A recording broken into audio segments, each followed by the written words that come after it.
High court ಪದೇ ಪದೇ ಬೀದಿ ನಾಯಿಗಳನ್ನೆಲ್ಲ ಹಿಡಿದು ಒಳಗಾಕಿ ಅಂತ ಹೇಳ್ತಿದ್ದಾರೆ.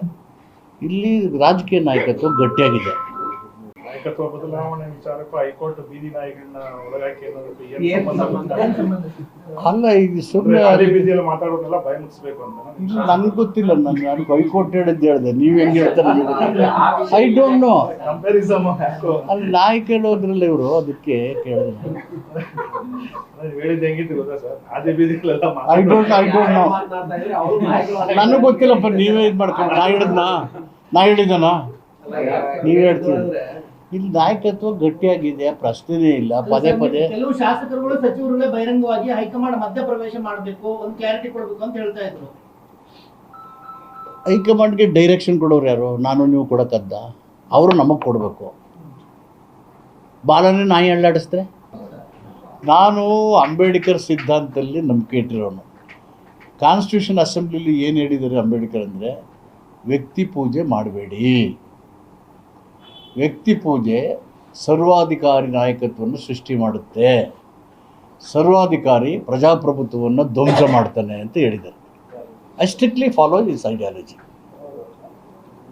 ದಯವಿಟ್ಟು ನಮ್ಮ ಪ್ರಶ್ನವರು ಇದು ಹಾಕಿ. ಕಾನ್ಸ್ಟಿಟ್ಯೂಷನ್ ಅಸೆಂಬ್ಲಿ ಅಂಬೇಡ್ಕರ್ ಮಾಡಿರೋ ಸ್ಪೀಚ್ ಇದು 1949-25 ಕರೆಕ್ಟಾ sir?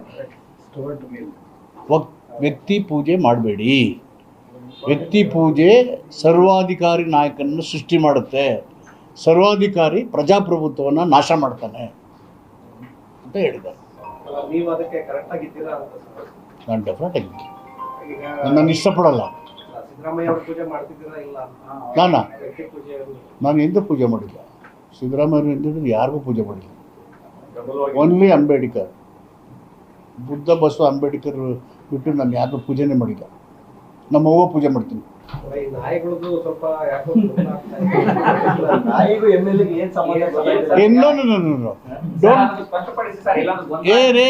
Don't create unnecessary controversy and confusion. High court ಅಲ್ಲಿ ಹೇಳಿದ್ರು, ಸುಪ್ರೀಂ ಕೋರ್ಟ್ ಇಲ್ಲ ನೀವು ಕೇಳಿದ್ರಿ. ಎಲ್ಲ ಸಿಕ್ಕಾಬಿಟ್ಟೆ ಗಲಾಟೆ ಮಾಡಿ ಕಡ್ದು, ಹುಚ್ಚನಾಯಿಗಳೆಲ್ಲ ಕಡ್ದು, ಜನಗಳು ರೋಗ ಬಂದು, ರೇಬಿಸ್ ಬಂದ್ರೆ ಅವ್ರು ಅವ್ರು ಕಾಯಬೇಕು. ಅದನ್ನೇ ಅದು ಆರೋಗ್ಯ, ನಮ್ಮ ಆರೋಗ್ಯಕ್ಕಿಂತ ಅದು ಕಾಯಬೇಕು. ಅದಕ್ಕೆ ನೀವೆಲ್ಲ ಆ ಥರದ ಜಾಗೃತಿ ಮೂಡಿಸಿ ಅಂತ ನಿಮಗೆ ಮನವಿ ಮಾಡ್ತಿರೋದು ನಾನು. I am appealing to all my friends. ಅದಕ್ಕೂ ಸಂಬಂಧನೇ ಇಲ್ಲ. Don't create unnecessary controversy and confusion. ಅರೆ ಕನ್ಫ್ಯೂಷನ್ ಕಾಂಟ್ರವರ್ಸಿ ಕ್ರಿಯೇಟ್ ಮಾಡ್ಕೊಂಡು ಅಂತ ಹೇಳ್ತಾ ಇದ್ದೀನಿ. ಏನೂ ಇಲ್ಲ, ನನಗೆ ಕ್ಲಾರಿಟಿ ಇರ್ತದೆ. ನನಗೆ court ಹೇಳಿಲ್ವೋ?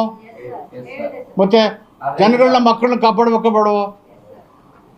That's all my point, view point.